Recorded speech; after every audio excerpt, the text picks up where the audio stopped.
worry, tumewa-miss. Yeah. And oh my goodness, today it's the day, guys. It's a day. And we're talking about a very, very sensitive, cha tuanze hapo, interesting, and at the same time shocking. Yes, shocking, guys. Because kuna ripoti imetoka juzi hivi majuzi ya Equity ambayo inatuonyesha women are paid. Imagine women are paid 52% less. I even had to refer nisikaseme kitu yenye sisi hiyo. 52% less than men. So in case a man is earning 100,000 shillings, a woman is earning 52,000. Imagine. No, actually if they are paid 52% less. Yeah. 52% less than. Niko wali hesabu imenichenga hapo. No, so if it's 52, a woman is being paid 48. Yes. Imagine. Yes.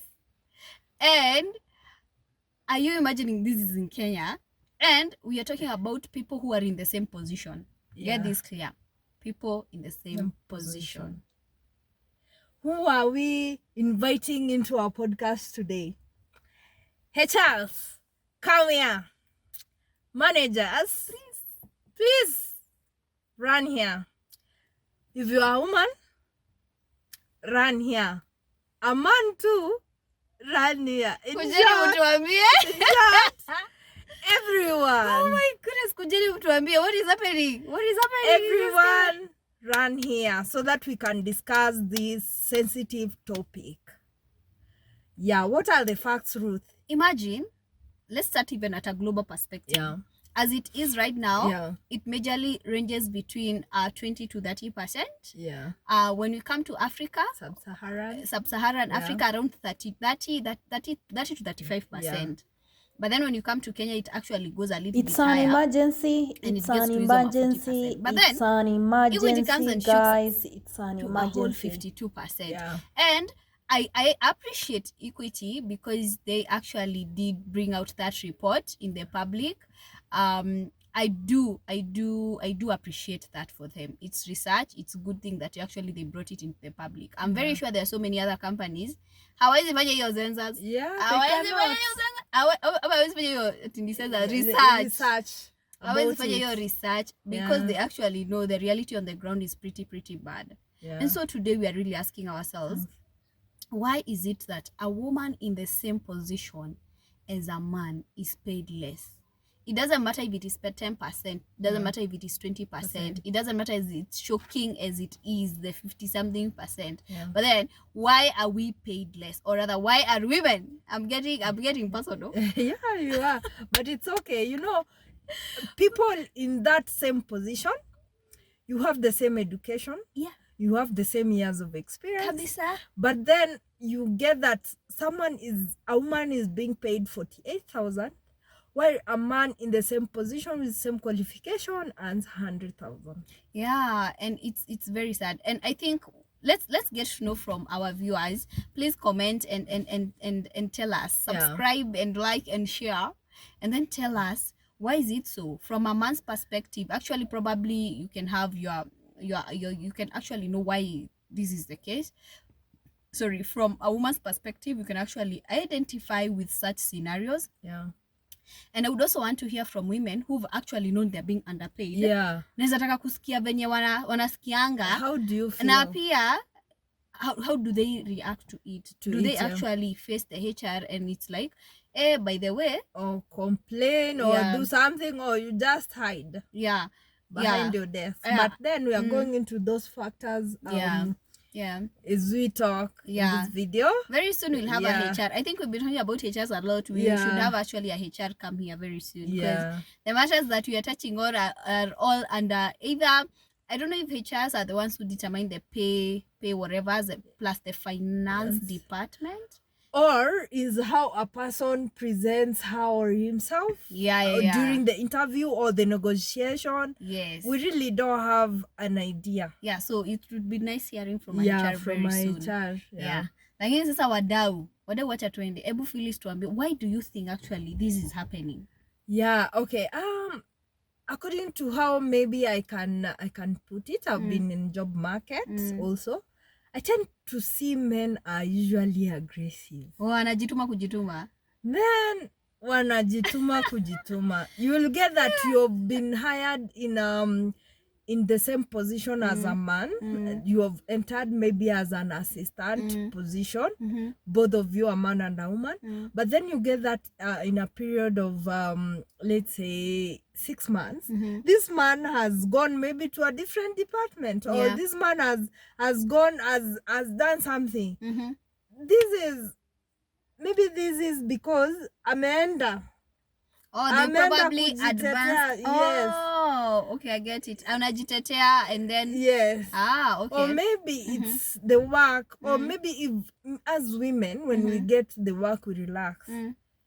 I have no idea. Do we relax in the same such that you get that the men like they do it, they do that work so much so that they are recognized, as compared to maybe the recognition that comes to a female person in the same position. I don't know. Do we go in that work as maybe as a female and relax in the same position, whereas the men don't? I think the aggressiveness part. I actually agree to that aggressiveness part. Unachoma najua. Yeah, acha ninachoma najua. So I agree to that aggressive part. I think it's actually true because you see, a man in an interview session, they will never say they don't, most of them. And maybe men, you can tell me if it's true or not. They will probably never say they don't know something. They'll be like, do you know this? Yes. Yes. Can you do this? Yes. Yes. And they're like, I learn on the job. And then us, we are very honest. At times, we are like, no, that one I cannot do. We I've not learned. Yes. And then, during now probably the grading, this man actually can do ta. Yeah. And then this woman said she cannot do this. And then they're like, Yeah, actually that's true. Then they're like, wewe, utapata the X amount of money and someone else is going to get Y or rather of money. When the promotion comes, or the man just goes to seek for himself the promotion, and you as a woman, you're just left there. Exactly. Yeah. So I think that is one of the contributors. I think guys tell us. Now, we actually said we are not experts, so we are just having this conversation, bearing in mind actually we are looking at factors that are really bringing such disparities in pays and all that. Yeah. I think the other aspect can actually be about the time that we give for the two genders. Yeah. You'll probably find a man can work over 12 hours. A man can be at job from 8 to 8. Kabisa. That scenario cannot work in a woman's perspective. Some do, like the single women. Oh, that's not the concept. Okay, not. Let's say the wenye hawana majukumu, wenye hawana watoto. Like for a single mother and a woman who is married with kids. Yeah. That is actually we discussed that topic in our last episode. Yes. About the reproductive period of a woman compared a woman and a man. Yes. Yes. So at that point in time, they can't give past some hours. Yes. You know, even like even the rules, or rather, what do they call the thing that people are given when they have kids by HR? Like they enter a job at 10, the flexibility working hours, you know, and you just take it because you don't have an option. You come to job at 10 p.m. you leave at 3 p.m. While the same your husband has gone to the job at 8. But he lives at 8. Or even let's even think about the husband. A man in the same position. Yeah, a man in the same position. Let's take for example me as Ruth, and I am working as let's say an accountant somewhere. Mimi niwe naingia saa 3 natoka saa 9. But then another man in the same position as an accountant atakuwa naingia hiyo 6 na maybe anatoka very late. You know. And looking at those aspects, probably at one point men give more when it comes to the productive work. Remember, we are very, very productive work. Productive work. Because let's not forget, this woman has gone home for the reproductive work, which is not accounted for as payment. Like hailipwi.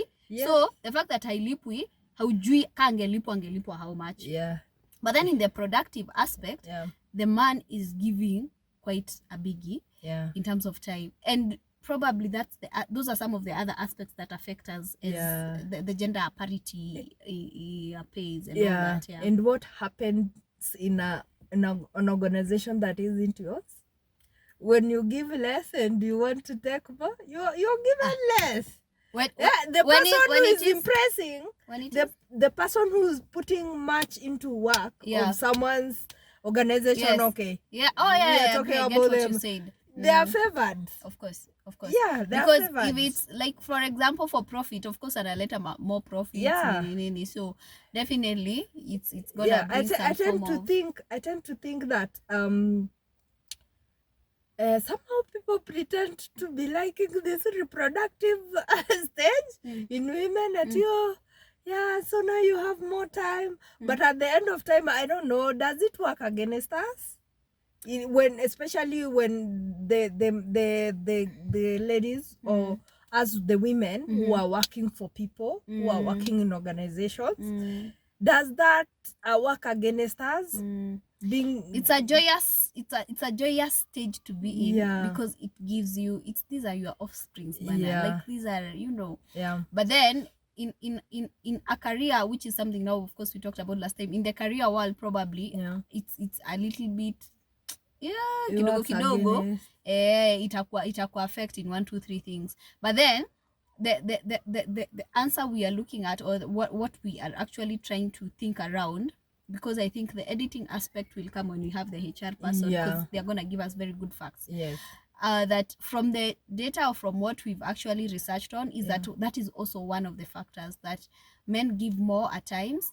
Or rather, men give more most of the times compared to women in terms of the productive work. So tell us, in your company, actually we can have our listeners tell us, in their companies, do they see that, such that do men work longer hours than women? Compared than women? Guys, do women work less hours than the hours that men work? Kindly let us know. So that we can also do our statistics and the research. Actually, that's a really good, it's a poll that we can also put. Actually, it's a poll we can put, and let's get to know, do actually men work more hours given in the Kenyan setup? But then let's come back to a third point that I have in mind. Should I say it or will you say it? Okay, maybe I can say it. Say it. Maybe there is, and let me say, in the leadership positions, I think there is underrepresentation of female in the leadership positions. Then when it comes to such a thing, you get that if men are more, they tend to prefer a man to be working with them. Because they understand. They understand themselves.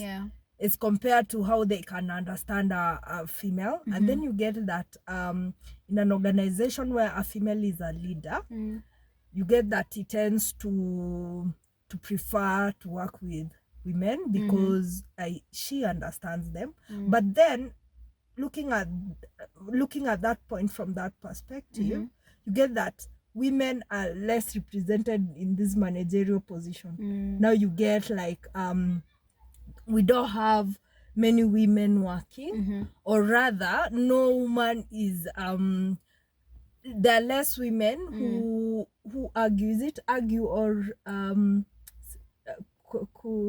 tetea the support like the pay the woman is supposed to be given in that position.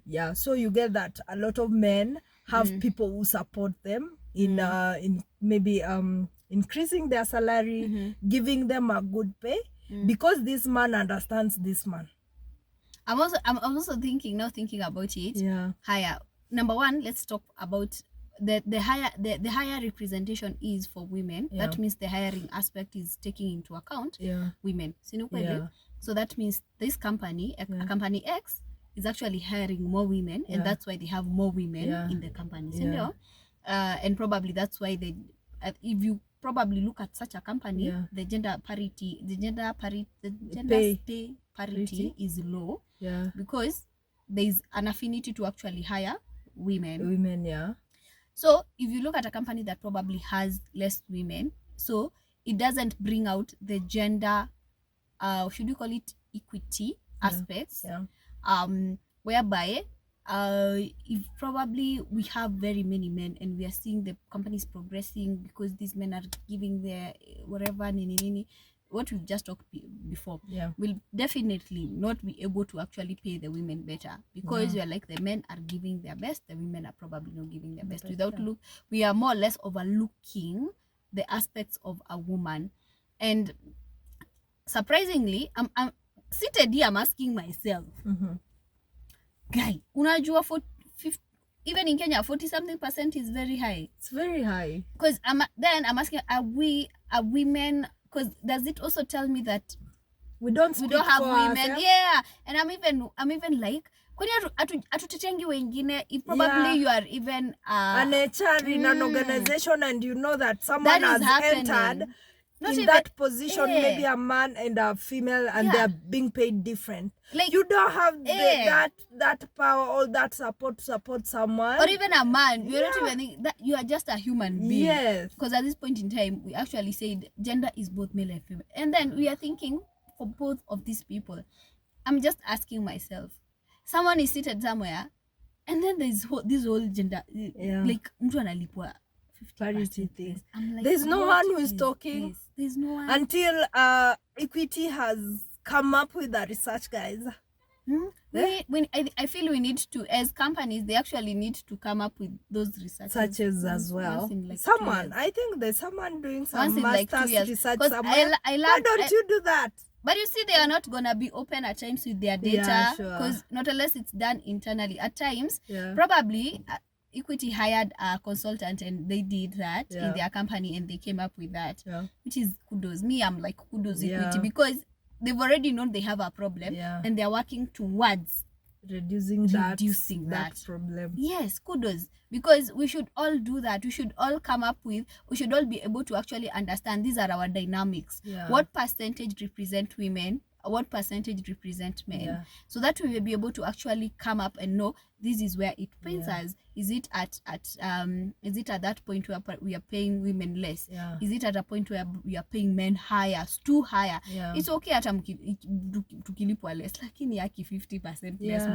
Mimi hiyo it's paining my heart. It's good that we accept the facts, like the way Equity have said them. We see a solution. How will we work towards reducing this parity that we do have?